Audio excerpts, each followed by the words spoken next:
Earlier this year in June, a British Airways 787-8 stationed at London Heathrow Airport suffered a nose landing gear collapsing. The Air Accident Investigation Branch released a statement thereafter.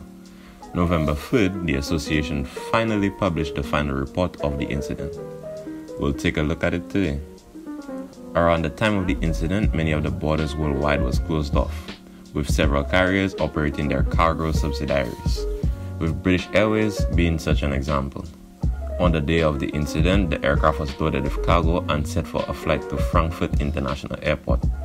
The aircraft, registered Golf Zulu Beta Juliet Beta, was the very first Dreamliner ever delivered to British Airways.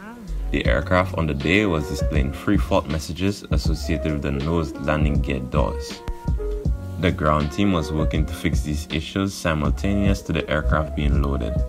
The team used Airbus published dispatch deviation guide document to assist airlines for operating their aircraft in non-standard configurations. The guide essentially says that the issue can be rectified at a later date once the landing gear was recycled to confirm that the doors worked properly.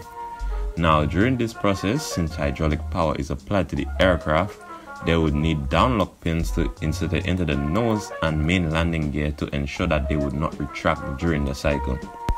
The fault was an incorrect insertion of the pins. The pin that secures the nose landing gear was misplaced. It was inserted into the downlock link assembly apex pin ball instead of the downlock pin hole. Due to this incorrect insertion, the nose landing gear retracted when the lead engineer pushed the lever up.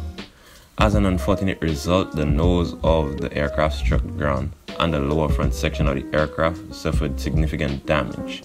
The co-pilot and a member of the cargo loading team suffered minor injuries. While the fault is clearly by the ground team for inserting it incorrectly, the Air Accident Investigation Branch didn't neglect the fact that the two similar sized holes were in such proximity to one another as a conductor for possible error.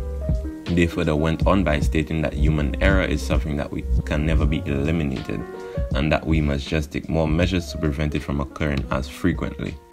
They determined that the incident could have easily been prevented if British Airways had considered the risk to personal safety more significantly.